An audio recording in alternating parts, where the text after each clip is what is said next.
پچھلی مرتبہ ہم نے تلاوت سورہ تحریم کی 5 آیات کی تھی۔ ارادہ یہ تھا کہ 5 آیات کا مطالعہ ہم پہلی نشست میں مکمل کر لیں گے، لیکن ہم چوتھی آیت کے بھی بالکل ابتدائی حصے تک ہی پہنچ پائے تھے، تو میں اب چوتھی آیت سے آج تلاوت دوبارہ کر رہا ہوں۔ اعوذ باللہ من الشیطان الرجیم، بسم اللہ الرحمن الرحیم۔ ان تتوبا الی اللہ فقد صغت قلوبکما وَإِن تَظَاهَرَا عَلَيْهِ فَإِنَّ اللَّهَ هُوَ مَوْلَاهُ وَجِبْرِيلُ وَصَالِحُ الْمُؤْمِنِينَ وَالْمَلَائِكَةُ بَعْدَ ذَلِكَ ظَهِيرٌ عَسَى رَبُّهُ إِن طَلَّقَكُنَّ أَن يُبْدِلَهُ أَزْوَاجًا خَيْرًا مِّنكُنَّ مُسْلِمَاتٍ مُؤْمِنَاتٍ قَانِتَاتٍ تَائِبَاتٍ عَابِدَاتٍ سَائِحَاتٍ طَيِّبَاتٍ وَأَبْكَارًا يَا أَيُّهَا الَّذِينَ آمَنُوا قُوا أَنفُسَكُمْ وَأَهْلِيكُمْ نارا وقودها الناس والحجارة عليها ملائكة غلاظ شداد لا يعصون الله ما أمرهم ويفعلون ما يؤمرون يا أيها الذين كفروا لا تعتذروا اليوم إنما تجزون ما كنتم تعملون يا أيها الذين آمنوا توبوا إلى الله توبة نصوحا عسى ربكم أن يكفر عنكم سيئاتكم ويدخلكم جنات تجري من تحتها الأنهار يوم لا يخزي الله النبي والذين آمنوا معه نورهم يسعى بين أيديهم وبأيمانهم يقولون ربنا أتمم لنا نورنا واغفر لنا إنك على كل شيء قدير يا أيها النبي جاهد الكفار والمنافقين واغلظ عليهم ومأواهم جهنم وبئس المصير صدق اللہ العظیم۔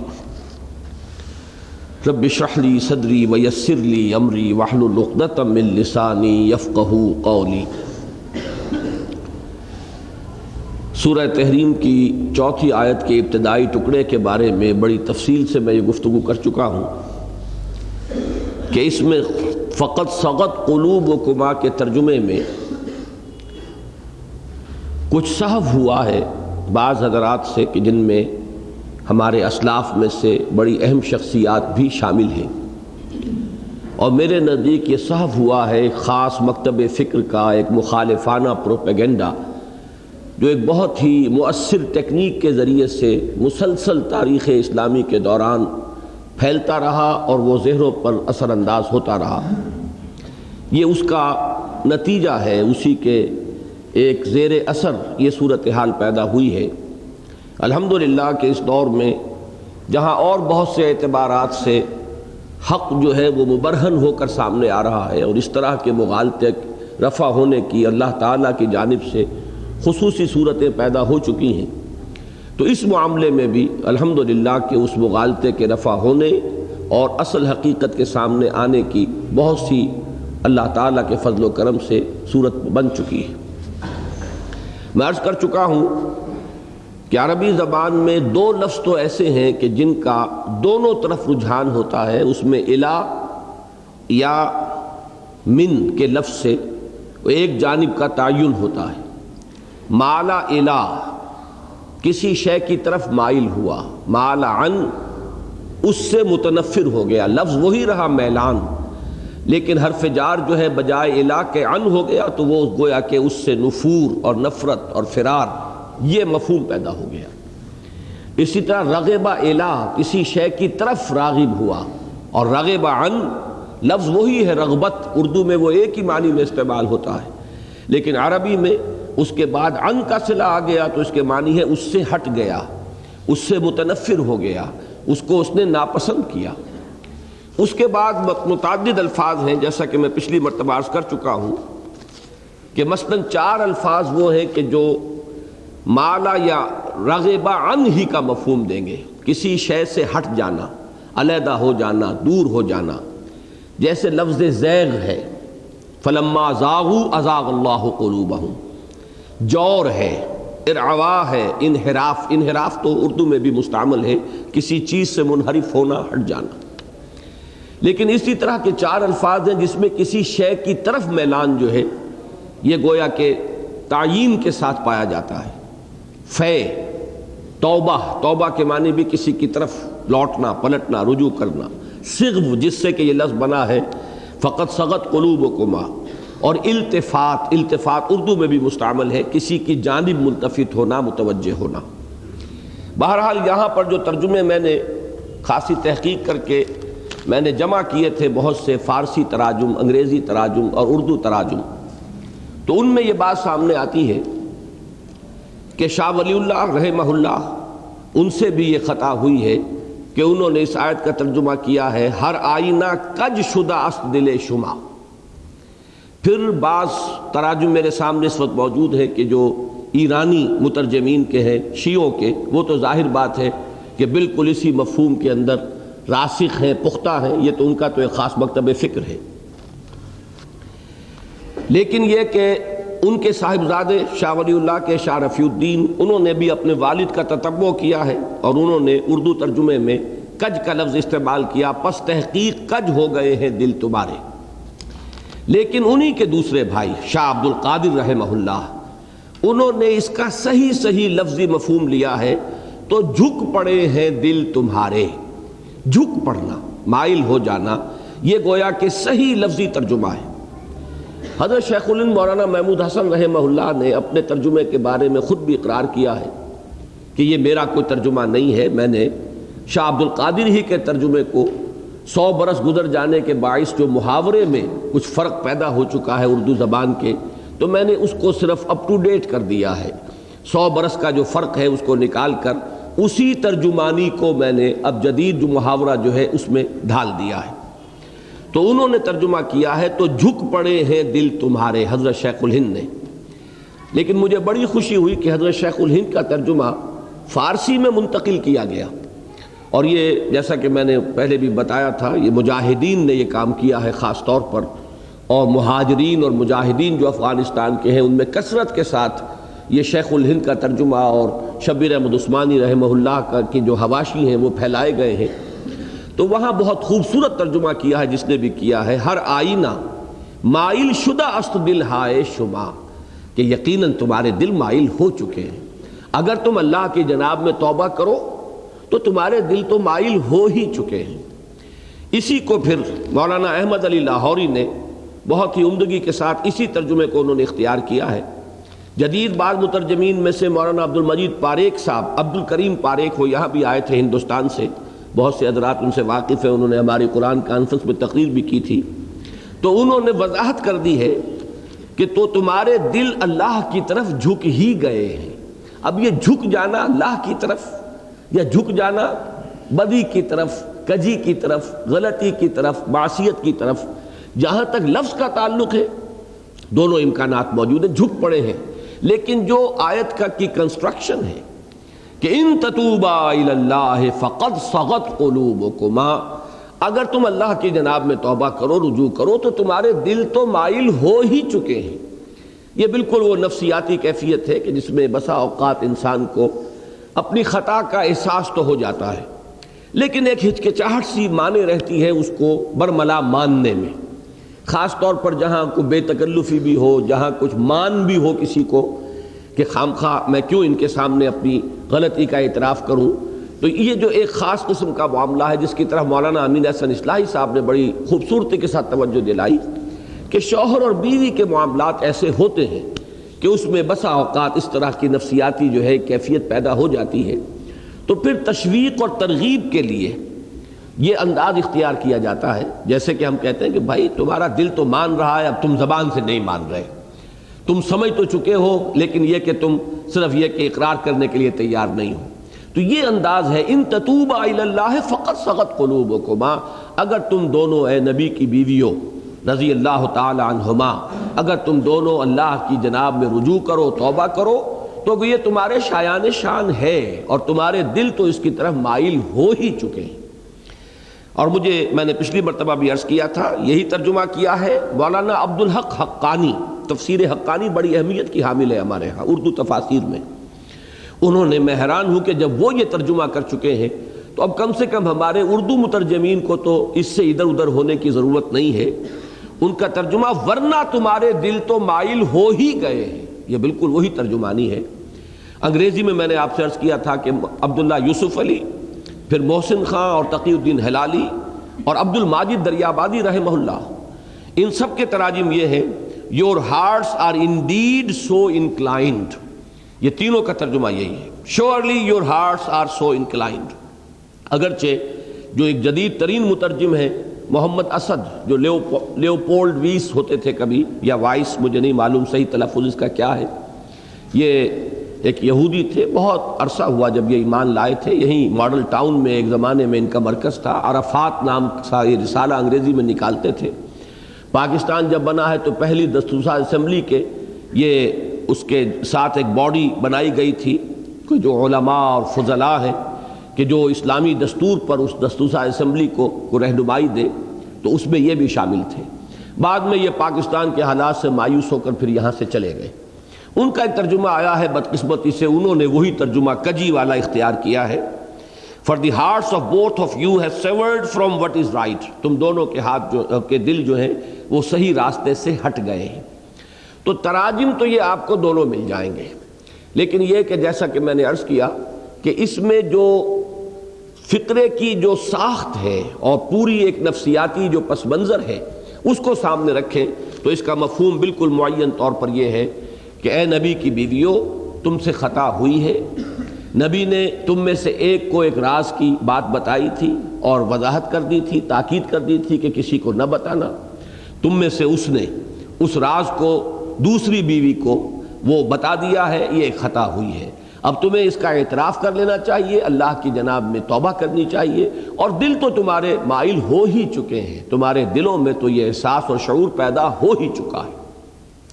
اب ہم آگے چل رہے ہیں، وَإِن تَظَاهَرَ عَلَيْهِ، یہ ٹکڑا جو ہے اس آیہ مبارکہ کا، اس کے ضمن میں بھی مجھے کچھ تمہید کرنی پڑے گی، اس لیے کہ اس کی بھی جو اس کا لفظی ترجمہ ہے اس میں خاصی الفاظ کے اندر درستگی اور ایک سخت انداز جو ہے وہ پایا جاتا ہے۔ لفظی ترجمہ ہوگا وَإِن تَظَاهَرَ عَلَيْهِ، اگر تم دونوں ایکا کر لو گی ان کے خلاف، یعنی نبی اکرم صلی اللہ علیہ وسلم کے خلاف،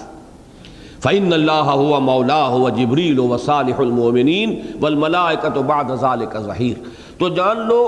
کہ ان کا ساتھی ہے اللہ اور جبرائیل اور صالح اہل ایمان اور تمام کے تمام ملائکہ ان کے بعد ان کے مددگار ہیں۔ اب یہ جو انداز ہے اس میں بھی چونکہ خاصا سخت انداز ہے، تظاہر علیہ، اگر تم دونوں نے ایکا کر لیا ان کے خلاف، تو اس سے جو بظاہر الفاظ سے جو متبادر ہو رہا ہے وہ کافی ہمارے لیے کسی طور سے تشویش کا موجب ہے کہ یہ الفاظ اللہ تعالیٰ نے استعمال کیے ہیں ازواج مطہرات کے بارے میں۔ اب اگر ان الفاظ کو ہم جو کا تو اپنے سامنے رکھ لیں تو یقیناً پھر کچھ لوگوں کو موقع ملتا ہے ازواج مطہرات کے خلاف کچھ زبان کھولنے کا اور طعن کرنے کا، لیکن اس میں جو بات سمجھ لینے کی ہے، جو میں نے اصولاً پچھلی مرتبہ بھی عرض کر دی تھی، کہ جن کے رتبے ہیں سوا ان کی سوا مشکل ہے۔ یہ مقام اور مرتبے کو اگر ملحوظ نہ رکھا جائے کس سے بات ہو رہی ہے؟ جیسے کہ عربی کا ایک محاورہ ہے کہ حسنات الابرار سیئات المقربین، ایک درجہ ہے ابرار کا، ایک ہے مقربین کا، اللہ کے مقربین بارگاہ، بہت قرب رکھنے والے، جن کو اللہ نے بہت اونچا مقام عطا فرمایا ہے۔ عام نیک لوگوں کے لیے کوئی شے ہو سکتی ہے کہ وہ نیکی شمار ہو، بھلائی شمار ہو، بہت کریڈیٹیبل بات ان کے لیے ہو، لیکن وہی بات اگر وہ مقربین میں سے کوئی ہے اس سے صدور ہو رہا ہے تو ان کے مرتبے کے اعتبار سے ہو سکتا ہے کہ وہ سیئہ شمار ہو جائے، ان کے مرتبے کے اعتبار سے وہ ایسی چیز ہو کہ جس پر انہیں ملامت کی جائے، زجر کی جائے۔ تو یہ حفظ مراتب نہ کنی زندگی، اگر تم نے فرق مراتب نہ کیا اور مختلف رتبوں کے فرق کو ملحوظ نہ رکھا تو پھر یہ کہ انسان گمراہی کے اندر مبتلا ہو جاتا ہے۔ اس کے لیے میں خاص طور پر قرآن مجید سے 2-3 شواہد دینا چاہتا ہوں کہ بسا اوقات قرآن مجید میں اللہ تعالیٰ نے خود نبی اکرم صلی اللہ علیہ وسلم سے خطاب میں ظاہری اعتبار سے،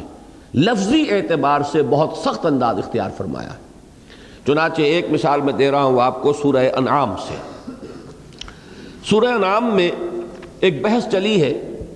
کہ یہ مشرکین مکہ نبی اکرم صلی اللہ علیہ وسلم سے تقاضا کرتے تھے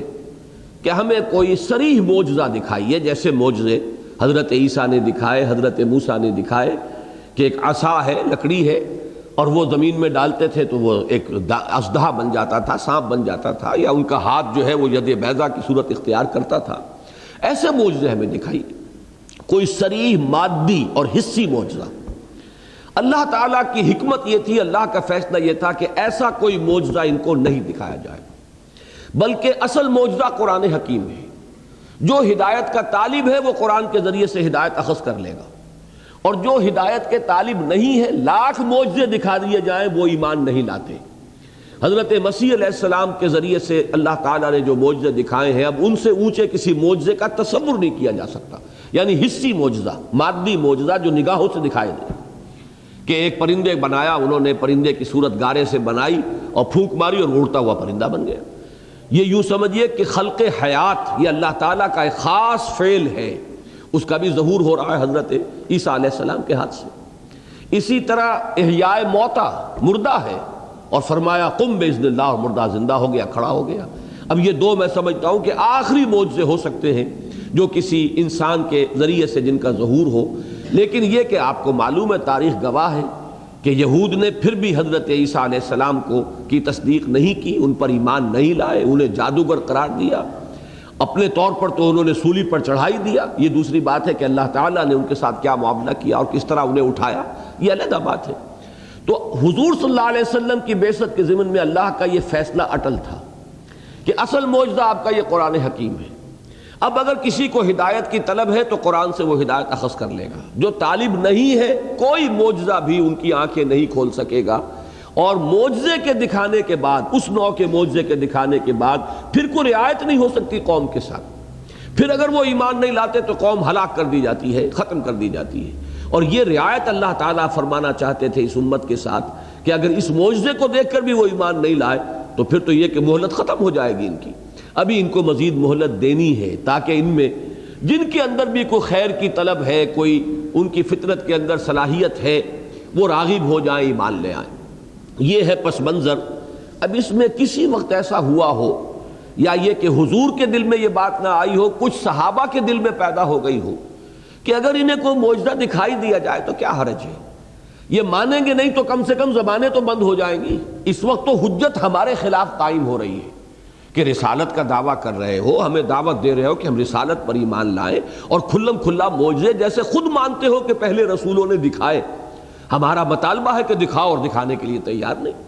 تو اس سے گویا کہ عوام الناس پر ایک منفی اثر قائم ہو رہا تھا۔ وہ جو مشرکین مکہ، ان کے جو سردار تھے، وہ اپنے عوام کو اس مغالطے میں مبتلا کرنے میں کامیاب ہو رہے تھے کہ یہ معاملہ در حقیقت ہماری حجت ان پر قائم ہے، ہم نے تو صاف کہہ دیا ہم ایمان لے آئیں گے لیکن معجزہ دکھا دو۔ تو کم سے کم یہ کہ اگر ایسا معجزہ دکھا دیا جائے تو ان کی زبانیں تو بند ہو جائیں گی، یہ جو عوام کو گمراہ کر رہے ہیں کم سے کم ان کے پاس وہ تو دلیل باقی نہیں رہے گی۔ ہو سکتا ہے، یہ میں امکان کے درجے میں کہہ رہا ہوں، کہ حضور کے دل میں بھی یہ خیال آیا ہو، اور یہ زیادہ قرین قیاس ہے کہ یہاں خطاب اگرچہ حضور سے ہے لیکن اصل میں یہ خطاب ہو رہا ہو صحابہ کرام سے، کہ ان میں سے اگر کسی کے دل میں یہ خیال آ گیا ہو تو براہ راست انہیں مخاطب کرنے کے بجائے انہیں جواب دیا جا رہا حضور سے خطاب کرتے ہوئے۔ لیکن یہاں سوال ہے لفظ کا، لفظاً یہاں خطاب محمد الرسول اللہ صلی اللہ علیہ وسلم سے۔ اب الفاظ کی ذرا سختی دیکھیے، وَإِن كَانَ كَبُرَ عَلَيْكَ إِعْرَاضُهُمْ، علیکا ہے یہاں پر، واحد کا صیغہ ہے، مخاطب یہاں محمد الرسول اللہ صلی اللہ علیہ وسلم ہے۔ وَإِن كَانَ كَبُرَ عَلَيْكَ إِعْرَاضُهُمْ، اور اے نبی اگر آپ پر ان کا یہ اعراض و انکار بہت ہی شاق گزر رہا ہے، بہت بھاری گزر رہا ہے، فَإِنِ اسْتَطَعْتَ أَن تَبْتَغِيَ نَفَقًا فِي الْأَرْضِ أَوْ سُلَّمًا فِي السَّمَاءِ فَتَأْتِيَهُم بِآیَةٍ، تو اگر آپ میں طاقت ہے تو کوئی زمین میں آپ سرنگ کھود لیں یا آسمان میں کوئی سیڑھی لگا لیں اور لے آئیے کوئی آیت ان کے لیے، کوئی نشانی، اگر آپ یہ چاہتے ہیں کہ نشانی دکھائی دی جائے۔ ہمارا فیصلہ یہ ہے کہ نہیں دکھائی جائے گی، ہماری حکمت کاملہ کا تقاضا یہ ہے کہ انہیں اس طرح کا معجزہ نہیں دکھایا جائے گا۔ لیکن اگر آپ پر بہت شاق گزر رہا ہے وَإِن كَانَ كَبُرَ عَلَيْكَ إِعْرَاضُهُمْ فَإِنِ اسْتَطَعْتَ أَن تَبْتَغِيَ نَفَقًا فِي الْأَرْضِ أَوْ سُلَّمًا فِي السَّمَاءِ فَتَأْتِيَهُم بِآیَةٍ وَلَوْ شَاءَ اللَّهُ لَجَمَعَهُمْ عَلَى الْهُدَىٰ، اور اے نبی اگر اللہ ہی چاہتا تو ان سب کو ہدایت پر جمع کر دیتا، آنے واحد میں ان کے دلوں کو پھیر دیتا۔ یہ تو امتحان ہے کہ کون ہے جو ایمان لاتا ہے، کون طالب ہے ہدایت کا۔ فَلَا تَكُونَنَّ مِنَ الْجَاهِلِينَ،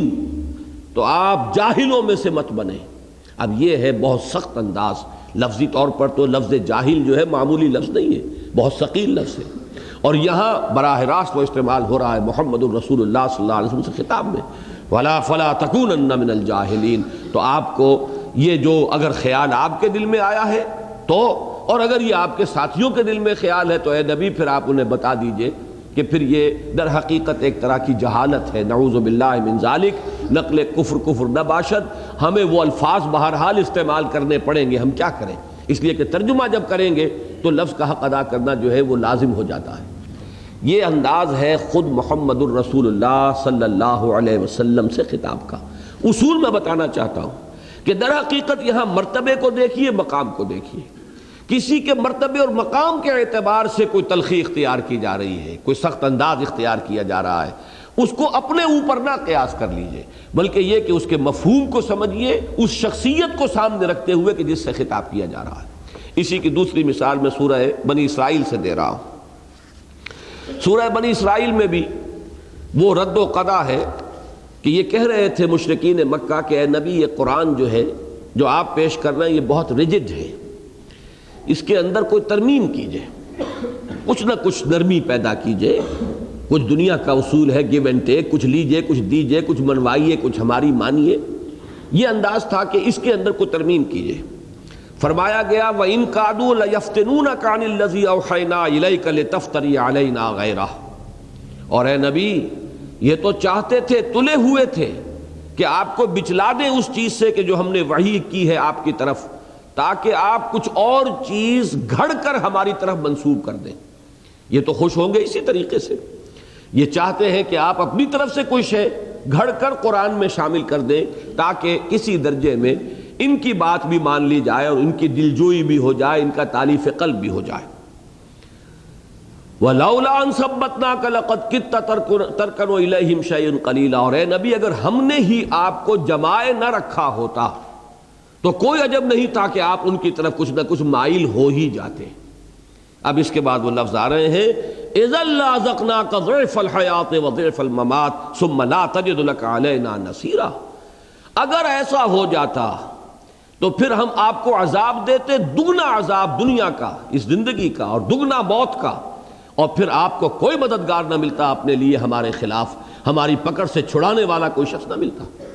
اب یہ انداز ہے۔ تو میں صرف یہ عرض کرنا چاہ رہا ہوں کہ حضور صلی اللہ علیہ وسلم کا مقام اور مرتبہ دیکھیے۔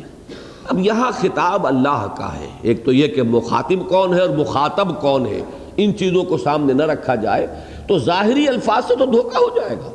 ظاہری الفاظ سے اگر آپ نے وہ مفہوم اخذ کیا تو گویا کہ پھر نبی اکرم صلی اللہ علیہ وسلم کی شان میں بھی ہمارے لیے بہت سی گستاخیوں کے راستے جو ہے کھل جائیں گے۔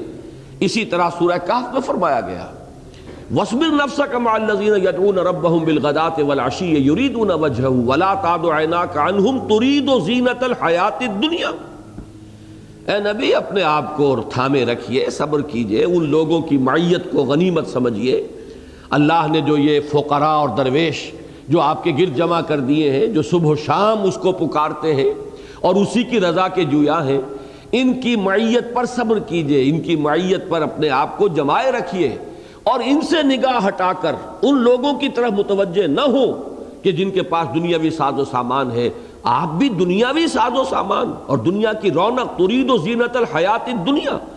اب یہاں پر بھی لفظی ترجمہ کرتے ہوئے زبان جو ہے ہماری لڑکھڑاتی ہے۔ آپ طالب ہو گئے ہیں دنیا کی اس زیبائش اور آرائش کے؟ معاذ اللہ.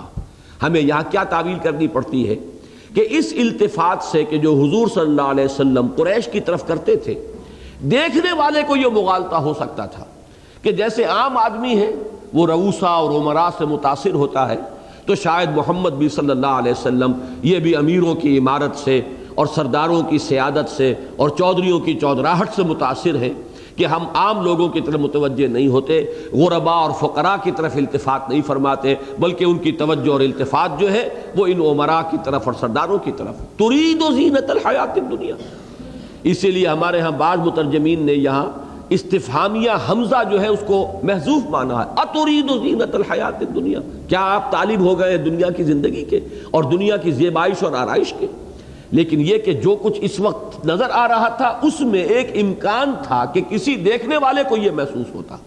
حالانکہ ہمیں معلوم ہے معاذ اللہ ثم معاذ اللہ کہ اس کا کوئی امکان نہیں ہے. حضور اگر ان کی طرف التفات فرماتے تھے تو اس لیے کہ اگر وہ ایمان لے آئے تو پھر یہ غرباء اور فقراء جو اس وقت کی جو پرسیکیوشن کی چکی میں پس رہے تھے، انہیں شدید ترین مصائب کا سامنا تھا، ان کے لیے کچھ سہولت ہو جاتی. جیسے کہ حضرت عمر ایمان لے آئے، حضرت حمزہ ایمان لے آئے، تو ظاہر بات ہے کہ ان کے ایمان لانے کے بعد پھر یہ ان غرباء اور فقراء اور مسلمان جو اہل ایمان جو غلاموں کے طبقے میں سے تھے انہیں ایک سہارا ملا ہے. معلوم ہوا کفار کو بھی اب سوچنا پڑا کہ اب ہمارے مد مقابل بھی لوگ موجود ہیں، سرداران قریش میں سے کچھ لوگ جو ہیں اب ان کے ساتھ شامل ہو چکے ہیں. تو یہ در حقیقت انہی کی بھلائی کے لیے، انہی فقراء اور غرباء کی مصلحت کے لیے یا پھر دین کی مصلحت کے لیے کہ الناس علی دین ملوکہم، اگر یہ سردار ایمان لے آئیں گے پورا قبیلہ ایمان لے آئے گا. اس اعتبار سے یہ مصلحتیں تو پیش نظر ہو سکتی تھی، لیکن ترید زینت الحیات الدنیا معاذ اللہ ثم معاذ اللہ ثم معاذ اللہ. تم طالب ہو گئے ہو دنیا کی اس حیات دنیاوی کی زیبائش اور آرائش اور زینت کے. یہ ایک بات ہے جو کہی گئی ہے، لفظ ضرور ہے کہ جو قرآن مجید میں آئے ہیں، ترجمہ جب کیا جائے گا تو بہرحال ان الفاظ کا حق ادا کیا جائے گا، لیکن یہ کہ ان الفاظ کی ہم توجیح کریں گے کہ یہ سختی جو ہے جو ظاہری الفاظ سے متبادر ہو رہی ہے حقیقتاً وہ یہاں پر مراد نہیں. یہ اصول اور بھی میں مثالیں دے سکتا ہوں، لیکن اس وقت جو ہے اس اصول کو سامنے رکھیے تو ازواج مطہرات سے بھی جو گفتگو اس وقت ہو رہی ہے اس کو اسی ایک اصول جب ہمارے سامنے آ گیا ہے تو اسی کے ذریعے سے ہم ہر جگہ پر بات کو سمجھیں گے کہ اگرچہ بظاہر یہاں جو انداز تخاطب ہے اس میں سختی ہے، لیکن یہ کہ اس سختی کو ہم جیسا کہ ظاہری الفاظ سے متبادر ہو رہی ہے ہم اس پر محمول نہیں کریں گے بلکہ اس کی توجیح اور تعویل کریں گے. فرمایا وَإِن تَظَاهَرَا عَلَيْهِ، اگر تم دونوں ایک آ کر لو. اب اس کی زیادہ سے زیادہ صورت جو محسوس ہوتی ہے وہ یہ ہے کہ یہ دونوں حضرت حفصہ حضرت عائشہ رضی اللہ تعالی عنہما، ان دونوں کے اندر یوں سمجھیے کہ اس قدر باہمی جو ہے الفت تھی، باہمی اعتماد تھا کہ انہیں جب یہ محسوس ہوا کہ نبی اکرم صلی اللہ علیہ وسلم کچھ ناراض ہیں کسی معاملے پر، تو ان دونوں نے گویا کہ ایک دوسرے کے ساتھ ہمدردی کرتے ہوئے، جیسا ہوتا ہے شوہر اور بیویوں کے مابین، دونوں نے بھی کچھ روٹھنے کی شکل اختیار کی، جس کی طرف کے اس کے پہلے حصے میں اشارہ ہو چکا ہے کہ ان تتوبا الی اللہ فقد صغت قلوبکما وان تظاہرا علیہ. تو جان لو کہ یہ بات جو ہے یہ کہاں سے کہاں تک جا پہنچے گی. اگر ہمارے نبی کے خلاف تم نے یہ طرز عمل اختیار کیا، جہاں یوں سمجھیے کہ انگلی رکھنے کا امکان ہے وہاں تو پھر پوری عمارت بھی تعمیر ہو سکتی ہے. تمہارا یہ رجحان اگر آگے بڑھ گیا، اگر اس کے اندر کہیں اور اضافہ ہو گیا،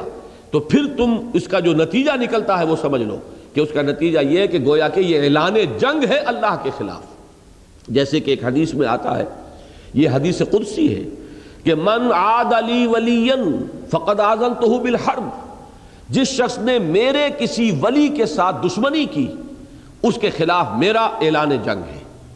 جیسے کہ سود کے کاروبار سے متعلق قرآن مجید میں آیا ہے کہ یہ پھر اللہ اور اس کے رسول کی طرف سے پھر اذان جنگ ہے، پھر گویا کہ اعلان جنگ ہے. تو یہ انداز ہوتا ہے سختی کا. تو یہاں فرمایا کہ اس بات کے اندر جو کچھ مضمر ہے حقیقت اس کو پہچانو. میں نے یہ سورہ حجرات کے ضمن میں بھی یہ بات واضح کی ہے کہ ایک معاملہ کہ جو خاص تھا صحابہ کرام کے ساتھ اکثر ہماری نگاہوں سے وہ اوجھل ہو جاتا ہے، جس کی وجہ سے ہم تشویش میں مبتلا ہو جاتے ہیں اور مغالطوں میں مبتلا ہو جاتے ہیں. ہمارا معاملہ کیا ہے؟ ہمارے لیے حضور کی صرف ایک حیثیت ہے اور وہ یہ کہ وہ اللہ کے رسول ہیں. اور تو کوئی ہمارا رشتہ نہیں، کوئی ہمارا براہ راست آپ سے اس نوعیت کا تعلق نہیں کہ جیسا صحابہ کرام کا تھا۔ صحابہ کرام میں معاملہ یہ کہ حضرت حمزہ ایک اعتبار سے امتی ہیں حضور کے، لیکن دوسرے اعتبار سے چچا ہیں۔ چچا بزرگ ہوتا ہے، بڑا ہوتا ہے، اس اعتبار سے حضور صلی اللہ علیہ وسلم سے گویا کہ وہ اس رشتے کے اعتبار سے ایک بلندتر مقام پر ہے۔ حضرت عباس ایک طرف تو امتی ہیں، متبع ہیں، مطیع ہیں، حکم ماننا ہے، لیکن یہ کہ ایک عام شخص کا معاملہ اور ہے، عباس کا اور ہے۔ عباس چچا بھی تو ہے محمد الرسول اللہ صلی اللہ علیہ وسلم کے، آخر حضور کیا ان کا ادب نہیں کرتے ہوں گے؟ ان کے ساتھ خطاب کے اندر حضور کا انداز جو ہے یقیناً کوئی ہوگا کہ جو کسی کے ساتھ اپنے کسی رشتے میں جو بڑا ہو اس کے ساتھ کیا جاتا ہے۔ تو یہ بات واضح کی گئی ہے سورہ حجرات میں، اعلموا ان فیکم رسول اللہ۔ یہ صحابہ کرام سے براہ راست خطاب کر کے گویا کہا جا رہا ہے یہ جان لو تمہارے مابین جو ہے یہ اللہ کے رسول ہیں۔ یہ ٹھیک ہے تمہارے بھتیجے ہیں، اے علی یہ ٹھیک ہے کہ تمہارے چچا داد بھائی بھی ہیں، تمہارے خسر بھی ہیں، ایک رشتہ یہ بھی ہے تمہارا، لیکن ان کی جو حیثیت تمہاری نگاہوں میں ہر دم رہنی چاہیے وہ یہ کہ یہ اللہ کے رسول ہیں۔ یہی بات یوں سمجھیے کہ کہی جا سکتی ہے اے عائشہ اور اے حفصہ، یہ بات نہ بھولنا یہ اللہ کے رسول ہیں۔ ٹھیک ہے تمہارے شوہر ہیں، تم سے محبت کرتے ہیں، تم ان کی چہیتی بیویاں ہو، اور زن و شوق کا تعلق جو ہے اس کے بہت سے تقاضے ہیں نفسیاتی، وہ بھی اپنی جگہ پر برقرار رہیں گے، لیکن یہ کہ کبھی نہ بھولنا کہ یہ اللہ کے رسول ہیں۔ جو تمہارا رویہ ان کے ساتھ ہونا چاہیے ہر وقت اس میں یہ حیثیت ان کی مقدم رہے تمہارے سامنے کہ یہ اللہ کے رسول ہیں صلی اللہ علیہ وسلم۔ تو یہ چیزیں عام گھریلو زندگی میں کسی شوہر اور بیوی کے مابین ان کی وہ اہمیت نہیں ہے، لیکن جان لو کہ یہ مقام کون سا ہے۔ ادب گاہیس زیر آسماں عرش نازک تر، نفس گم کردہ می آیت جنید و بایزید ایجا۔ تو یہ مقام پہچانو، وَاعْلَمُوا أَنَّ فِيكُمْ رَسُولَ اللَّهِ لَوْ يُطِيعُكُمْ فِي كَثِيرٍ مِّنَ الْأَمْرِ لَعَنِتُّمْ۔ اگر تم اپنی بات ان پر ٹھوسو گے، ان سے اپنی بات منوا لو گے، اگر یہ تمہارے آپ کی پیروی کرنے لگے تو تم مشکل میں پڑ جاؤ گے۔ یہ سورہ حجرات کی آیت ہے اور میں اس کے حوالے سے یہ مضمون وہاں تفصیل سے بیان کر چکا ہوں۔ یہاں میں چاہتا ہوں کہ اس ڈائمنشن کو بھی ایڈ کر لیجئے کہ یہ بات جان لو کہ اگر عام شوہر اور بیوی کا معاملہ ہوتا تو ٹھیک ہے، وہ روسا منائی ہوتی رہتی ہے، کوئی شوہر روٹھ گیا ہے تو بیوی بنا لیتی ہے، کبھی بیوی روٹھ گئی ہے تو شوہر بنا لیتا ہے، یہ چیزیں جو ہے عام انسانی زندگی میں گھریلو معاملات کے اندر چلتی رہتی، لیکن یہاں معاملہ ہے محمد الرسول اللہ کا صلی اللہ علیہ وسلم، لہذا یہاں بہت احتیاط کی ضرورت ہے۔ یہ ہے بات جو کہی جا رہی ہے، وَإِن تَظَاهَرَ عَلَيْهِ فَإِنَّ اللَّهَ هُوَ مَوْلَاهُ۔ تو جان لو کہ پھر تمہارا مقابلہ کس سے ہو رہا ہے کہ رسول کے پیچھے تو اللہ تعالیٰ کی تقویت ہے، اللہ تعالیٰ کی مدد ہے، اللہ کی تائید ہے، اور اللہ تعالیٰ کی طرف سے حمایت ہے۔ فَإِنَّ اللَّهَ هُوَ مَوْلَاهُ وَجِبْرِيلُ، اور جبرائیل علیہ الصلاۃ والسلام، وصالح المومنین، اور ویسے تو یہاں پر مراد ہے تمام صالح اہل ایمان، لیکن بعض روایات سے معلوم ہوتا ہے کہ خاص طور پر حضرت عمر اور حضرت ابوبکر رضی اللہ تعالی عنہما یہاں مراد ہے، اس لیے کہ دونوں کو شاید ہو سکتا ہے کہ دل کے اندر غیر شعوری طور پر یہ بھی خیال ہو کہ ہمارے والد وہ ہیں جو حضور کے دست و بازو ہیں، حضور کے قریب ترین ساتھی ہیں، گویا کہ اس پہلو سے بھی ان کے دل میں یہ بات آئی ہو۔ چنانچہ میں ابھی آپ کو ایک قول سناؤں گا حضرت عمر کا جس میں اس کی طرف اشارہ ہے، اور بعد میں فرمایا والملائکۃ بعد ذلک ظہیر، یہ گویا کہ یہاں پر حصر ہو رہا ہے کہ تمام ملائکہ وہ تو ان کے مددگار ہیں، پشت پناہ ہیں، تو جان لو کہ اگر تمہارے دل میں کہیں بھی کوئی ان کے خلاف ایکا کرنے کی کوئی صورت پیدا ہو گئی تو پھر یہ تمہارے مقابلے میں کون ہے اس کو پہچان لو۔ یہ بھی وہ تحدید کا انداز ہے، یہ بھی اسی ایک کسی چیز کے اندر جو امکانات مضمر ہوتے ہیں اس آخری امکان کو کھول کر سامنے رکھ دیا جائے، جیسے ترید و زینت الحیات الدنیا، تم طالب ہو گئے ہو دنیا کی زندگی کے زیبائش اور آرائش اور زینت کے، حالانکہ اس کا کوئی امکان نہیں۔ تو اسی طریقے سے الفاظ کے ظاہر پر نہ جائیے بلکہ ان کے مقام اور مرتبے کے اعتبار سے اس کی تعویل کیجیے۔ اس میں عرض کر دوں کہ یہ حصہ جو ہے اس کا وَإِن تَظَاهَرَ عَلَيْهِ یہاں سے اور پھر اگلی آیت جو ابھی آئے گی ہم پڑھیں گے، ان کے بارے میں اکثر مفسرین نے ایک جوڑ ملایا ہے۔ ایک تو یہ ہو سکتا ہے کہ اس کے بعد جمع کا صیغہ آ رہا ہے، عَسَىٰ رَبُّهُ إِن طَلَّقَكُنَّ أَن يُبْدِلَهُ أَزْوَاجًا خَيْرًا مِّنكُنَّ، اب جمع کا صیغہ آ رہا ہے، تو گویا کہ صرف دو مخاطب ہوں لیکن بعد میں جنرلائز کرنے کے لیے اس کا جمع کا صیغہ اختیار کر لیا گیا، اور یہ بھی امکان موجود ہے۔ لیکن اکثر حضرات نے مفسرین نے اس کا جوڑ ملایا ہے اس واقعہ ایلا سے، جس کا ذکر تفصیل سے سورہ احزاب میں ہو چکا ہے۔ سورہ احزاب میں یہ واقعہ مذکور ہے کہ حضور صلی اللہ علیہ وسلم کے ازواج مطہرات نے کچھ مطالبہ کیا کہ ہمارے نفقے میں، خرچ میں کچھ اضافہ ہونا چاہیے، اور یہ بات کوئی ایسی غلط نہیں تھی، اس لیے کہ انہیں نظر آ رہا تھا کہ اب تو حالات کافی بدل چکے ہیں، مال غنیمت کثرت کے ساتھ آ رہا ہے، عام مسلمانوں کے گھروں میں بھی اب کشادگی ہے اور سہولت ہے، آسانیاں ہیں، تو ہمارے اوپر بھی اس معاملے میں کچھ حق ہمارا بنتا ہے کہ سہولت ہو جائے، ہمارے لیے بھی کچھ کشادگی ہو۔ اور اس میں چونکہ اس کو بھی بعض لوگوں نے کہ جن کے دلوں میں وہ زیغ ہے اور جن کے دلوں میں ایک بغض ہے صحابہ سے اور خصوصاً ازواج مطہرات سے، انہوں نے اس واقعے کو بھی بہت نمک مرچ لگا کر بیان کیا ہے۔ میں اسی لیے کہہ رہا ہوں کہ اس میں کوئی ایسی بات جو ہے نہ کوئی، یعنی یہ کوئی غیر معقول بات تھی، نہ خلاف واقعہ تھی۔ ٹھیک ہے، جب سب مسلمانوں کے اوپر تنگی تھی تو اگر حضور کے گھروں میں بھی تنگی تھی تو بات سمجھ میں آتی تھی۔ اب اگر سب جگہ پر اب آسانی ہو گئی ہے تو آخر ان کا بھی حق ہے کہ ان کے لیے بھی کچھ نہ کچھ سہولت ہو جائے۔ اور میں مزید اس کی وضاحت کے لیے عرض کرنا چاہتا ہوں کہ یہی معاملہ بیع نہیں حضرت فاطمہ کا ہوا ہے رضی اللہ تعالی عنہ۔ انہوں نے بھی تو جا کر حضور سے کہا تھا کہ حضور دیکھیے یہ کندھے کے اوپر نشان پڑا ہوا ہے، مشکیزہ میں خود لے کر آتی ہوں پانی بھر کر کنویں سے، اس کی وجہ سے نشان پڑ گیا ہے۔ یہ دیکھیے چکی پیسنے سے یہ گٹے پڑ گئے ہیں، یہ سختی ہے، تو آپ کوئی مجھے کنیز یا کوئی خادم جو ہے کوئی غلام مجھے بھی عنایت فرما دیں۔ تو معلوم ہے کہ حضور نے کیا جواب دیا، جو جواب حضرت فاطمہ کو دیا تھا وہی جواب ازواج مطہرات کو دیا۔ حضرت فاطمہ کا معاملہ صرف فرق یہ ہے کہ قرآن مجید میں نہیں آیا، حضور نے یہ فرمایا حضرت فاطمہ سے کہ بیٹی یہ چیزیں اوروں کے لیے ہیں، تمہارے لیے نہیں ہیں، تمہیں تو میں اس سے کہیں بہتر شے دے رہا ہوں۔ یہ تسبیح فاطمہ جو نماز کے بعد آپ یہ 33 مرتبہ سبحان اللہ اور 33 مرتبہ الحمدللہ اور 33 یا 34 مرتبہ اللہ اکبر پڑھتے ہی تسبیح فاطمہ ہے۔ مطالبہ یا جو بھی درخواست تھی وہ تو تھی اس بات کی کہ مجھے دنیا کی کوئی سہولت ہو جائے، آسانی ہو جائے، کوئی غلام کنیز سارے کام کے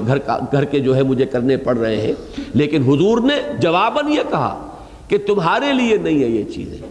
اسی طرح کا معاملہ ازواج مطہرات کے ساتھ ہوا، ان کا مطالبہ کوئی غیر معقول نہیں تھا، انہوں نے جو چیز طلب کی تھی وہ بالکل مطابق واقعہ بھی تھی، جو حالات کے اندر تبدیلی پیدا ہو چکی تھی اس کے اعتبار سے سراسر معقول، لیکن یہ کہ چونکہ یہ ازواج مطہرات کا معاملہ تھا لہذا قرآن مجید میں آپ کو معلوم ہے آیت تخیر نازل ہو گئی کہ اے نبی کی بیویوں طے کر لو،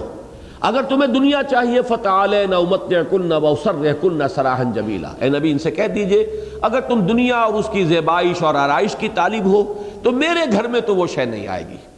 اگر تمہیں وہی مطلوب ہے تو آؤ کہ میں تمہیں دے دلا کر رخصت کر دوں گا، پھر میرے گھروں میں نہیں رہ سکتی، اور اگر تمہیں اللہ چاہیے اور اللہ کا رسول چاہیے تو بہرحال یہی سختیاں جھیلنی ہوگی۔ اور انہوں نے یہ آیت تخیر کہلاتی ہے، اور تمام ازواج مطہرات نے جو ہے پھر جو اختیار اللہ نے دیا تھا اور اللہ کے رسول کی طرف سے آیا کہ اگر دنیا چاہتی ہو تو میں دنیا تمہیں دوں گا لیکن گھر سے رخصت کر دوں گا، اور اگر اللہ اور اس کے رسول کی طالب ہو تو پھر یہی سختی جھیلنی پڑے گی۔ تو انہوں نے بالاتفاق یہ کہا کہ ہمیں اللہ اور اس کا رسول چاہیے۔ تو یہ واقعہ جو ہوا ہے اسی کے ضمن میں تفاصیل آتی ہے کہ تقریباً ایک مہینے، بلکہ تقریباً نہیں پورا ایک مہینہ جب زیادہ مطالبہ ازواج مطہرات کا بڑھ گیا تھا اور انہوں نے ایک طرح کا ایکا کر لیا تھا، یہ یوں سمجھیے جدید اصطلاح میں سمجھا رہا ہوں جیسے ٹریڈ یونینزم ہوتی ہے کہ مل کر جو ہے کسی جگہ کام کرنے والے اپنا مطالبہ پیش کریں تو وہ اس کو مل کر پیش کرنے میں اس میں ایک وزن پیدا ہو جاتا ہے۔ تو یہ ایک ایکا تھا تمام ازواج مطہرات کا کہ ہم سب کا یہ متفقہ مطالبہ ہے کہ ہمارے نفقے کے اندر اضافہ کیا جائے اور ہمارا جو خرچ ہمیں ملتا ہے اس میں کچھ اضافہ کیا جائے۔ تو وہ تظاہرہ جو یہاں لفظ آ رہا ہے اس کی ایک مناسبت پیدا ہوتی ہے اس ایکے کے ساتھ کہ جو اس وقت تمام ازواج مطہرات نے جمع ہو کر اور وہ حضور صلی اللہ علیہ وسلم سے اپنا مطالبہ منوانے کے ضمن میں کیا تھا، لیکن یہ کہ ایک ماہ تک حضور نے لا تعلقی اختیار کیے رکھی، اسی میں یہ افواہیں بھی اڑ گئیں کہ حضور نے طلاق دے دی ہے اور بہت لوگ پریشان ہوئے۔ حضرت عمر کے بڑے تفصیلی واقعات اس میں آئے ہیں روایات میں، احادیث میں، یہاں تک کہ یہ بھی جب یہ محسوس ہوا کہ حضرت حفصہ اور حضرت عائشہ رضی اللہ تعالی عنہما خاص طور پر ان کے پاس گئے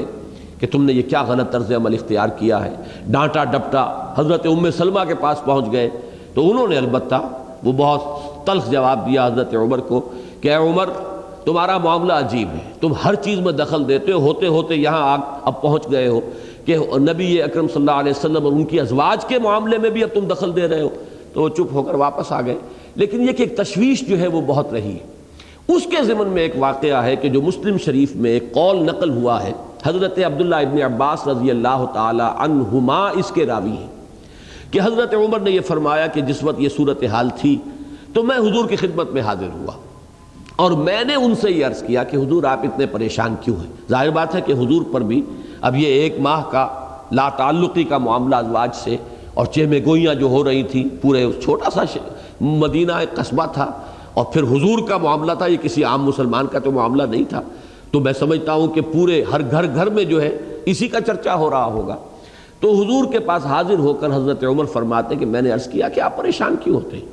آپ اگر ان سب کو طلاق دے دیں تو اللہ تعالیٰ آپ کے لیے ان سے کہیں بہتر بیویاں جو ہے آپ کو عطا کر دے گا، اور اللہ آپ کا ساتھی ہے، پشت پناہ ہے. جبرائیل اور میکائیل آپ کے ساتھی اور پشت پناہ ہے، اور میں اور ابو بکر آپ کے ساتھی ہیں، اور تمام اہل ایمان آپ کے ساتھ ہیں. لہٰذا یہ آپ گمان نہ کریں کہ اگر آپ کو انتہائی قدم بھی اٹھا لیں گے. اب خاص طور پر کیوں کہا میں اور ابو بکر؟ اس لیے کہ ان کی اپنی بیٹی کا ایک معاملہ ہے. ایک جاہلانہ جو تصور کبھی ہوتا تھا وہ یہ ہے کہ کسی کی بیٹی کو طلاق دے دی ہے تو ظاہر بات ہے اس کا رد عمل جو ہے وہ شدید ہو سکتا تھا اس کے اپنے میکے والوں پر اور اس کے والد پر اور بھائیوں پر. تو انہوں نے یہ بات عرض کی کہ آپ بالکل اس میں کوئی تشویش اپنے دل کے پاس نہ آنے دیں. اگر آپ ان سب کو طلاق دے دیں تو کوئی پرواہ نہیں، اور میں اور ابو بکر بھی آپ کے ساتھ ہیں، اور تمام اہل ایمان جو ہے صالح المومنین وہ آپ کے ساتھ ہیں، ملائکہ جو ہے آپ کے پشت پناہ ہے، اللہ آپ کا ساتھی ہے. تو حضرت عمر فرماتے ہیں کہ شاذ ہی کبھی ایسا ہوا ہے کہ میں نے کوئی بات کہی ہو اور قرآن مجید میں اس کی تصویب نہ آ گئی ہو. یہ بہت سی مثالیں ہیں اصل میں کہ حضرت عمر کے دل میں ایک خیال پیدا ہوتا تھا اور تقریباً جن الفاظ میں وہ اسے ادا کرتے تھے تقریباً انہی الفاظ میں قرآن مجید کے اندر پھر وحی کا نزول ہو جاتا تھا ان کی رائے کی تصویب میں. جیسے کہ اسیران بدر کے معاملے میں ہوا، جو رائے حضرت عمر کی تھی رضی اللہ تعالی عنہ، قرآن مجید میں اسی کی تصویب ہوئی. حجاب اور پردے کے معاملے میں، شراب کے معاملے میں، یہ سے پہلے حضرت عمر رضی اللہ تعالیٰ عنہ نے کہنا شروع کیا تھا کہ اب اس کے بارے میں پابندیاں لگنی چاہیے، آخری حکم آ جانا چاہیے، اور پھر بعین ہی انہی الفاظ کے اندر قرآن مجید میں وہی نازل ہو گئی. تو اس آیت کے الفاظ بھی وہی ہیں، فَإِنَّ اللَّهَ هُوَ مَوْلَاهُ وَجِبْرِيلُ وَصَالِحُ الْمُؤْمِنِينَ وَالْمَلَائِكَةُ بَعْدَ ذَلِكَ ظَهِيرٌ. تو پھر اللہ ہے ان کا پشت پناہ اور مددگار، اور جبرائیل ہے اور صالح اہل ایمان ہیں جن میں ٹاپ پر ہے حضرت عمر اور حضرت ابو بکر رضی اللہ تعالی عنہما. اور پھر یہ کہ کل کے کل ملائکہ جو ہے ہمارے نبی کے پشت پناہ اور مددگار ہیں. تو یہ انداز اختیار کیا گیا ہے یہاں. ایک طرح سے سرزنش کہہ سکتے ہیں آپ کہ جو بھی طرز عمل تم اس وقت اختیار کر رہی ہو اس کے اندر یہ کچھ مضمر ہے. پھر نبی کے مقام کو گویا کہ سمجھنے میں تم سے یا عملی اعتبار سے اس میں کچھ کمی ہو رہی ہے، کوتاہی کا صدور ہو رہا ہے. اور یہ بات چھوٹی سی ہے لیکن تل کے اوٹ میں پہاڑ ہوتا ہے، اس کے پیچھے یہ سب کچھ پھر مضمر ہے. وَإِن تَظَاهَرَ عَلَيْهِ فَإِنَّ اللَّهَ هُوَ مَوْلَاهُ وَجِبْرِيلُ وَصَالِحُ الْمُؤْمِنِينَ وَالْمَلَائِكَةُ بَعْدَ ذَلِكَ ظَهِيرٌ. اب اگلی آیت جو ہے اس میں تقریباً وہ مضمون آ گیا ہے. واقعہ یہ کہ اس کی مناسبت زیادہ بنتی ہے واقعہ ایلا کے ساتھ، لیکن چونکہ یہ وہاں سورہ احزاب میں نہیں بلکہ سورہ تحریم میں ہے تو ایک امکان یہ بھی ہے کہ وہی دو کا معاملہ ہو لیکن اب اس کے اندر مزید جنرلائز کر کے اور اس کو جمع کے صیغے سے بات کو لے آیا گیا ہو. عسیٰ ربہ ان طلقکن، قریب ہے کہ اس کا رب یعنی حضور کا رب اللہ تعالی، عسیٰ ربہ ان طلقکن، کہ اگر وہ تم سب کو طلاق دے دے، ان یبدلہ، تو وہ بدل دے اللہ ان کو، ازواجا خیرا منکن، ایسی بیویاں جو تم سے بھی بہتر ہوں، مسلمات مومنات قانتات تائبات عابدات سائحات سیبات وابکارا. یہ اوصاف جو ہے خاص طور پر جو جمع کیے گئے یہاں ان کا بھی ایک بڑا گہرا ربط اور ان کی ایک مشابہت ہے. سورہ احزاب میں بھی یہ الفاظ آئے ہیں اور وہاں وہ مردوں اور عورتوں کے لیے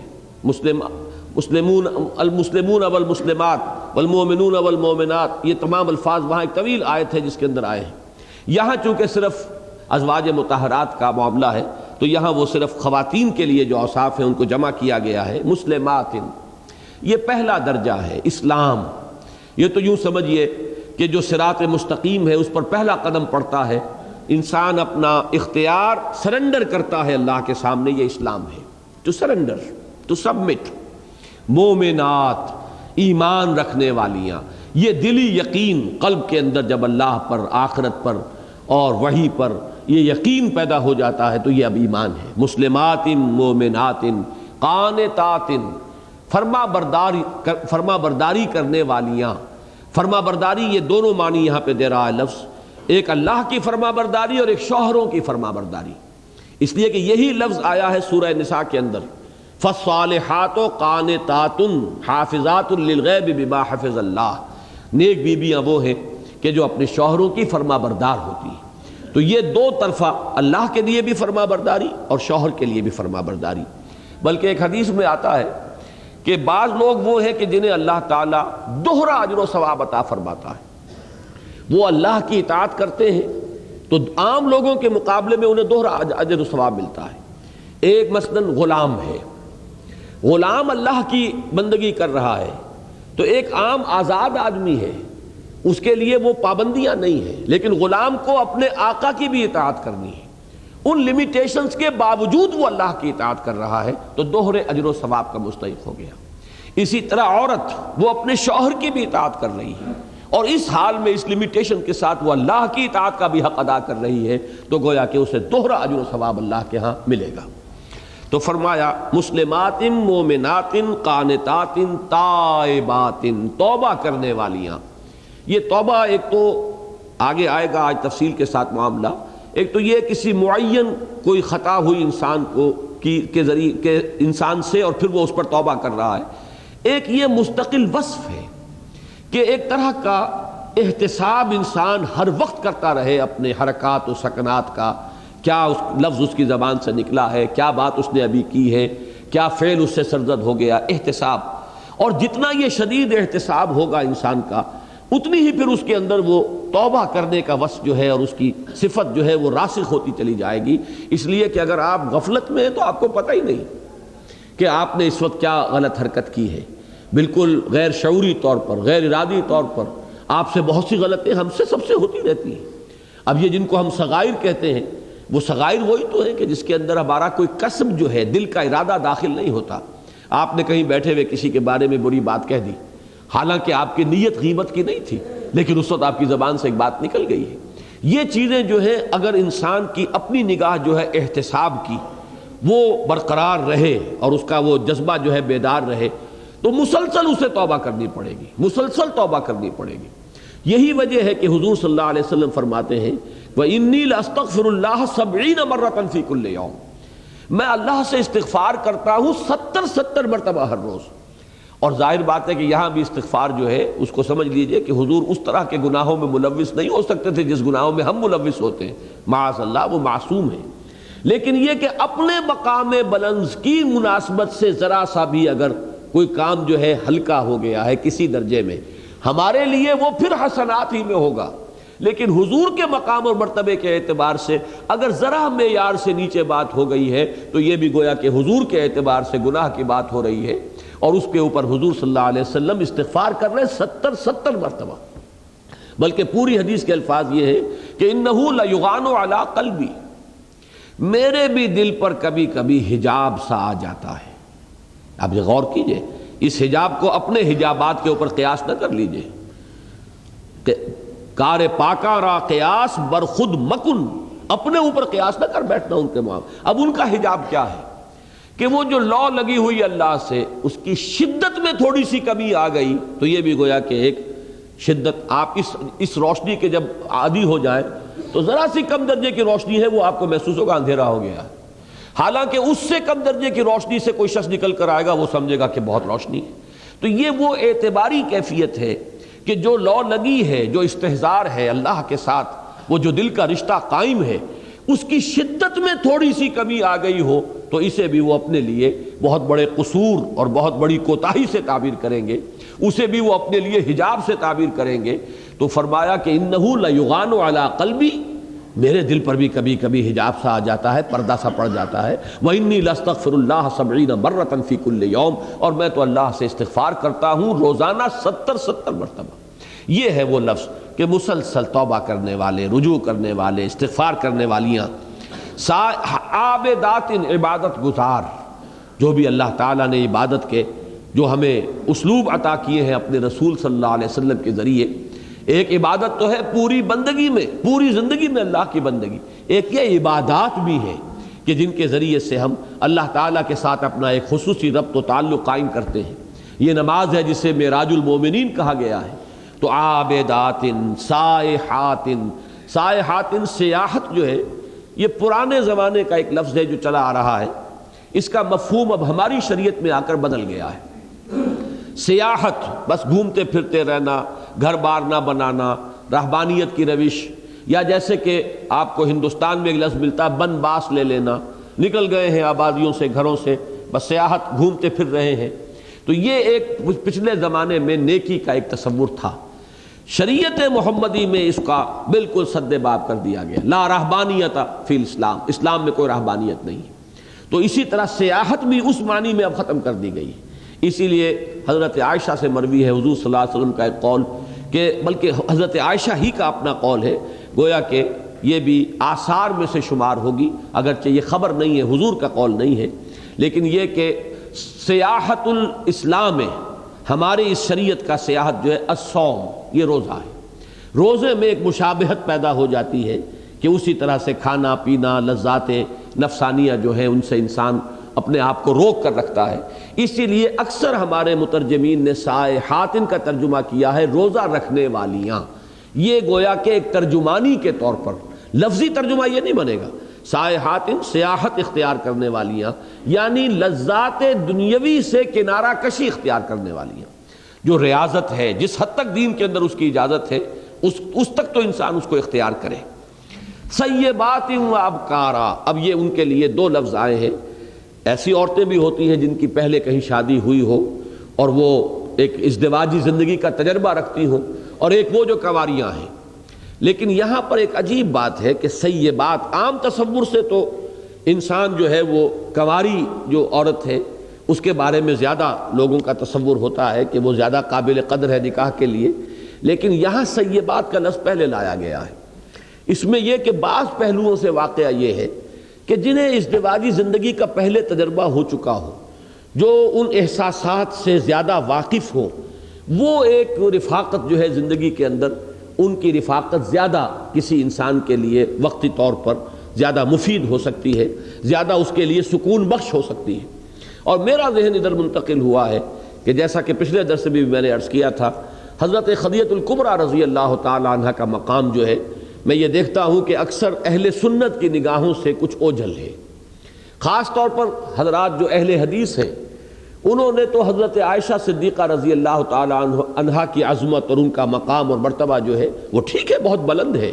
علم ان کے ذریعے سے پھیلا ہے، حضور صلی اللہ علیہ وسلم کی طویل ترین جو ہے رفاقت انہیں میسر آئی ہے، اور پھر یہ کہ چونکہ بہت ہی نوجوانی کی عمر میں بیوہ ہو گئی ہیں تو طویل مدت ملی ہے کہ وہ حضور صلی اللہ علیہ وسلم کے احوال سے لوگوں کو مطلع کریں، اور حکمت دین اور تفقہ فی الدین کا اللہ تعالیٰ نے انہیں بہت بڑا ملکہ عطا فرمایا، یہ اپنی جگہ ہے۔ لیکن ازواج مطہرات میں جو مقام اور مرتبہ حضرت خدیجہ الکبریٰ کا ہے رضی اللہ تعالی عنہا، میرے نزدیک وہ کسی کا نہیں۔ اور وہ سیبہ تھی، وہ تو ویسے عمر کے اعتبار سے بھی فرق، 40 برس کی عمر تھی حضرت خدیجہ الکبریٰ رضی اللہ تعالی عنہا کی، اور حضور کی کل 25 برس کی عمر تھی۔ اور یہ بات ذرا زبان ہچکچاتی ہے، لیکن یہ کہ بات اپنے دل کی ہے وہ میں آپ کے سامنے رکھ رہا ہوں، بعض گفتگوؤں میں تو میں نے اس کو بیان بھی کیا ہے۔ حضرت خدیجہ نے حضور کو صلی اللہ علیہ وسلم نہ صرف بیوی کی محبت دی ہے بلکہ ایک شفقت بھی دی ہے۔ وہ شفقت اور ایک طرح کا مربیانہ انداز ان کا جو ہے بہت سے واقعات سے سامنے آتا ہے۔ مثلاً پہلی وحی آئی ہے، حضور پسینے سے شرابور اور لرزہ سا طاری ہے، خشیت علی نفسی خشیت علی نفسی، جس طرح تسلی دی ہے حضرت خدیجہ الکبریٰ نے، یہ گویا کہ ایک طرح کا وہ مقام ہے کہ جیسے کوئی مربی ہو اور وہ مربیانہ جو ہے وہ فرائض سر انجام دے رہا ہو، اور جس قدر ذہین وہ بات ہے جو اس وقت انہوں نے کہی ہے، اللہ آپ کو ضائع نہیں کرے گا، آپ گھبرائیں نہیں، آپ تو غریبوں کی خدمت کرتے ہیں، آپ بیواؤں کی خبرگیری کرتے ہیں، آپ مسکینوں کی سرپرستی فرماتے ہیں، آپ یتیموں کی سرپرستی فرماتے ہیں، اللہ آپ کو ضائع نہیں کرے گا۔ پھر لے کر گئی ہیں حضرت ورقہ ابن نوفل کے پاس، وہاں جا کر ان سے کہا ہے کہ سنیے یہ کیا کہہ رہے ہیں آپ کے ابن عم، اور حضور نے جب اپنا تجربہ بیان کیا ہے تو حضرت ورقہ ابن نوفل نے، اس لیے کہ تصدیق تو انہوں نے کر دی، اگرچہ ان کا صحابہ میں تذکرہ نہیں ہوتا، شمار نہیں کیا جاتا، اس کی وجہ یہ ہے کہ ابھی تبلیغ کا حکم حضور کو نہیں آیا تھا، نبوت کا ظہور ہو چکا تھا، رسالت کا آغاز نہیں ہوا، لہذا اس سے پہلے ہی چونکہ ان کا انتقال ہو گیا ہے تو تصدیق تو انہوں نے کی ہے کہ وہی ناموس ہے کہ جو موسیٰ اور عیسیٰ پر نازل ہوا تھا، اور کاش کہ میں اس وقت تک زندہ رہوں جبکہ آپ کی قوم آپ کو یہاں سے نکال دے گی۔ تو حضور حیران ہوئے، اب مخرجیہم، کیا یہ مجھے یہاں سے نکال دیں گے؟ یہ تو مجھ سے بڑی محبت کرتے ہیں، میں جدھر جاتا ہوں میرے قدموں تلے اپنی نگاہیں بچھاتے ہیں۔ لیکن انہوں نے فرمایا کہ نہیں، جس کے پاس بھی اللہ کا یہ پیغام آیا ہے اور جس نے بھی اپنی قوم کے سامنے یہ بات رکھی ہے، وہ قوم اس کی ضرور دشمن ہوئی ہے، تو کاش کہ میں اس وقت تک زندہ رہوں جب کہ قوم آپ کو نکال دے گی، اس وقت میں آپ کے ساتھ تعاون کروں، آپ کی مدد کروں۔ لیکن ان کا انتقال فوراً ہو گیا۔ ایک واقعہ میں آپ کو اور بھی سنا دیتا ہوں، یہ تو بہت ہی ذہانت پر مبنی واقعہ ہے کہ حضور صلی اللہ علیہ وسلم جب وحی آتی تھی اور حضرت جبرائیل آتے تھے، اور ظاہر بات ہے کہ وہ تو حضرت خدیجہ کو تو نظر نہیں آ رہے، غیر مرئی ان کا وجود ہے، تو حضور صلی اللہ علیہ وسلم نے، وہ ابتدائی دور ہے، اس کو ذہن میں رکھیے گا، ابھی ایک نیا تجربہ ہے، پہلے سے تو حضور صلی اللہ علیہ وسلم کو اس کی عادت نہیں تھی، اس کا تجربہ نہیں تھا، تو یہ ایک تمیز اور فرق کرنے کے لیے کہ آیا جو آ رہا ہے وہ فرشتہ ہی ہے یا یہ کہ کوئی بدروح ہے، یہ فرق اور امتیاز کرنے کے لیے حضرت خدیجہ نے یہ فرمایا، عرض کیا کہ یہ حضور سے کہ اب آپ کو اگر وہ نظر آئے تو مجھے بتائیے گا۔ حضرت جبرائیل آئے، حضور نے فرمایا وہ آئے ہیں، مجھے نظر آ رہے ہیں۔ اب حضرت خدیجہ رضی اللہ تعالی عنہا ہم آغوش ہو گئی حضور کے ساتھ، اپنی آغوش میں لے لیا، اپنے بال کھول دیے، فرمایا اب بھی نظر آ رہا ہے کہ نہیں؟ تو کہا کہ اگر یہ کوئی بدروح ہوتی تو موجود رہتی اور لذت لیتی،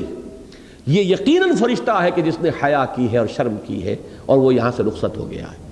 اب یہ ہے ان کی ذہانت کا عالم، ان کی فہم کا، ان کی سمجھ کا عالم جو ہے۔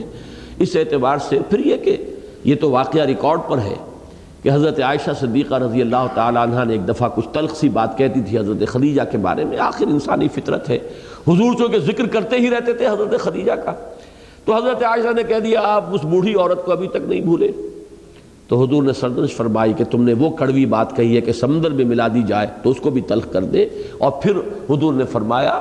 اس نے میری تصدیق کی جبکہ میری قوم میری تکذیب کر رہی تھی، اس نے میرے ساتھ تعاون کیا جبکہ کوئی میرے ساتھ تعاون کرنے والا نہ تھا، اللہ نے اسی سے مجھے اولاد عطا فرمائی۔ یہ ساری چیزیں جو ہے وہ بیان کی ہیں۔ تو حضرت خدیجہ الکبریٰ رضی اللہ تعالی عنہا کی محبت جو ہے آخر دم تک حضور کے دل میں موجود رہی، اور وہ سیبہ تھی۔ تو میں تو یہ سمجھتا ہوں کہ یہاں یہ لفظ مقدم لا کر کچھ اشارہ ہو رہا ہے غالباً حضرت خدیجہ الکبریٰ رضی اللہ تعالی عنہا کے مقام کی طرف بھی۔ تو یہاں فرمایا گیا کہ اے نبی کی بیویوں، اگر تم نے ایکا کیا ہمارے نبی کے خلاف، ان تظاہر علیہ فإن اللہ هو مولاہ وجبریل وصالح المؤمنین والملائکۃ بعد ذلک ظہیر، عسى ربه ان طلقكن يبدله ازواجا خيرا منكن مسلمات مؤمنات قانتات تائبات عابدات سائحات ثیبات وابکارا۔ اب اس کے بعد اب اس سورہ مبارکہ کا دوسرا حصہ شروع ہو رہا ہے۔ یا ایھا الذین آمنوا قوا انفسکم واہلیکم نارا۔ پہلے حصے میں معاملہ ازواج کا تھا، اور اس کو اب جنرلائز کیجئے تو بات کہاں آئی؟ یہ گویا کہ ایک اعتبار سے وہی بات کہ جو سورہ تغابن میں آ چکی ہے، یا ایھا الذین آمنوا ان من ازواجکم واولادکم عدوا لکم فاحذروہم۔ اہل ایمان تمہاری بیویوں اور تمہاری اولاد میں سے تمہارے دشمن ہیں، بس ان سے بچ کر رہو، ہوشیار رہو، بی آن دی گارڈ، اپنی حفاظت کرو، چوکس رہو، چوکنے رہو۔ کیوں کہ ان کی محبت کی وجہ سے ہو سکتا ہے تم حرام خوری کرو، ہو سکتا ہے کہ تم اللہ کے احکام کو توڑو، ان کی دلجوئی کے لیے، ان کی پسندیدگی کے لیے، ان کو اچھے سے اچھا کھلانے اور پہنانے کے لیے، ان کی فرمائشیں پوری کرنے کے لیے اگر حلال ذریعے سے بچوں کی تعلیم جو ہے اس معیار کی نہیں ہو سکتی تو اس کے لیے آپ حرام میں منہ مار رہے ہیں کہ بہرحال اعلیٰ ترین معیار کی تعلیم تو بچوں کو دلانی ہے۔ گویا کہ یہ محبت یہ تمہارے لیے اب عداوت بن گئی ہے، تمہاری آخرت کی بربادی کا ذریعہ بن جائے گی۔ یہ مضمون ذہن میں رکھیے۔ اب اس کا برعکس مضمون یہاں آ رہا ہے کہ یہ محبت اصل میں دو دھاری تلوار ہے۔ جیسا کہ میں عرض کر رہا تھا کہ یہ 5 آیات کے اندر یہ معاملہ عام لوگوں کے ساتھ تو ہو سکتا ہے کہ آپ اپنی بیوی اور اولاد کی محبت میں گرفتار ہو کر حرام کو حلال کر لیں، معصیت کا ارتکاب کریں۔ ظاہر بات ہے نبی کے لیے اس کا کوئی امکان نہیں تھا۔ ایک تھوڑی سی بات اس کے مقابلے میں 1 کروڑ میں 1 کی نسبت نہیں ہے کہ ایک چیز حلال تھی اور بیویوں کی رضا جوئی کے لیے آپ نے قسم کھا لی اس کے استعمال کرنے کی، تو اس کے اوپر سرزنش ہو گئی اور پکڑ ہو گئی، یا ایھا النبی لم تحرم ما احل اللہ لک تبتغی مرضات ازواجک۔ لیکن اب اس کا دوسرا رخ ہے، یہی محبت اب تمہاری طرف سے اپنی بیویوں اور اپنے اہل و عیال اور اپنے اولاد کی، اس کا نتیجہ یہ نکل سکتا ہے کہ تمہارے لاڈ پیار کی وجہ سے وہ بگڑ جائیں۔ ایک تو یہ کہ ان کی محبت میں گرفتار ہو کر تم حرام خوری کے اندر مبتلا ہو جاؤ، تم راہ حق سے منحرف ہو جاؤ، تم غلط چیز کے اندر ملوث ہو جاؤ۔ ایک یہ کہ تمہاری محبت اور تمہارا لاڈ پیار انہیں بگاڑ دے۔ یہ ہے در حقیقت دوسرا پازیٹیو رول کہ جو گھریلو زندگی میں جو بھی خاندان کا سربراہ ہے یہ اس کا رول ہونا چاہیے۔ نہ صرف یہ کہ اپنے آپ کو بچائے، یہ تو ایک رخ ہوا، اپنے آپ کو بچاؤ کہیں ان کی محبت کی وجہ سے تم کسی غلط حرکت کے اندر ملوث نہ ہو جاؤ۔ ایک یہ فرمایا جا رہا کہ نہیں، اب تمہارا پازیٹیو رول ہے کہ انہیں بھی بچاؤ آخرت کے اس عذاب سے اور جہنم کی اس آگ سے۔ یا ایھا الذین آمنوا قوا انفسکم واہلیکم نارا، اہل ایمان بچاؤ اپنے آپ کو اور اپنے اہل و عیال کو آگ سے۔ یہ ایک بہت ہی اہم تصور ہے کہ جو بدقسمتی سے ہمارے ذہنوں سے اس وقت بالکل نکل چکا ہے۔ عام طور پر ہم یہ سمجھتے ہیں کہ ہمارے اوپر اہل و عیال کی ذمہ داری کیا ہے؟ نان نفقے کی ذمہ داری ہے، ان کو پالنا ہے، پوسنا ہے، کھلانا ہے، پلانا ہے، تعلیم دلانی ہے، انہیں کسی بچیاں ہیں تو انہیں پال پوس کر انہیں ان کے گھروں تک پہنچانا ہے، ان کی شادی کرنی ہے، اور بیٹے ہیں تو ان کے لیے کوئی ایسا اہتمام کہ وہ باعزت روزی حاصل کر سکیں، معاشرے میں باعزت مقام، یہ ہم نے کل سمجھا ہوا ہے۔ حالانکہ خاندان کے سربراہ کی حیثیت سے اس سے کہیں مقدم ذمہ داری یہ ہے کہ یہ اللہ نے تمہارے چارج میں اپنے کچھ بندے دیے، مخلوق اللہ کی ہے، اللہ نے تمہارے چارج میں دیے ہیں، تمہاری تحویل میں دیے ہیں۔ اب ان کو آگ سے بچانے کی کوشش، ان کو جہنم سے بچانے کی کوشش، ان کی عاقبت سنوارنے کی کوشش مثبت طور پر اگر تمہاری طرف سے نہیں ہو رہی ہے تو تم عند اللہ جواب دو ہوگے، اللہ کے ہاں تمہاری مسئولیت ہوگی، تم سے پرسش ہوگی اور پوچھ گچھ ہوگی۔ یہ وہ رول ہے کہ جو ایک بندہ مومن کو اپنی گھریلو زندگی کے اندر مثبت طور پر اپنے سامنے رکھنا ہوگا۔ اس کے لیے مثلاً بڑی پیاری حدیث ہے کہ حضور نے فرمایا کلکم راعٍ وکلکم مسئول عن رعیتہ، تم میں سے ہر ایک کی حیثیت ایک چرواہے کی ہے۔ راعی چرواہا، چرواہے کے چارج میں بھیڑیں بکریاں یا اگر گائیں بھینسیں دی گئی ہیں تو ظاہر بات ہے وہ مسئول ہے، وہ بھیڑ کیوں واپس نہیں آئی، وہ بکری جو ہے کہاں گئی، وہ گائے یا بھینس جو ہے جو تمہاری تحویل میں تھی وہ کہاں ہے، پوچھ گچھ ہوگی۔ اسی طریقے سے حضور نے فرمایا کہ جس کو اللہ حکومت دے دیتا ہے وہ تو تمام جو لوگ ہیں اس ملک کے اندر رہنے والے ان کا ذمہ دار اور مسئول ہے، اللہ کے ہاں پوچھا جائے گا اس نے ان کے خیر اور فلاح اور صلاح کے لیے کیا کیا، کیا محنت کی۔ اپنی سی کوشش کوئی شخص کر گزرے، پھر اگر کسی کے اندر اثر پذیری کا مادہ ہی نہیں ہے تو اس کا جواب دے پھر وہ اللہ کے ہاں وہ خود ہوگا، یہ شخص بری ذمہ ہو گیا اگر اپنی امکانی کوشش اس نے کر لی۔ پھر حضور نے فرمایا ہر شخص جو گھر کا سربراہ ہے اپنے اہل و عیال کے بارے میں مسئول ہے اللہ کے ہاں۔ پھر فرمایا کہ جو خاتون خانہ ہے،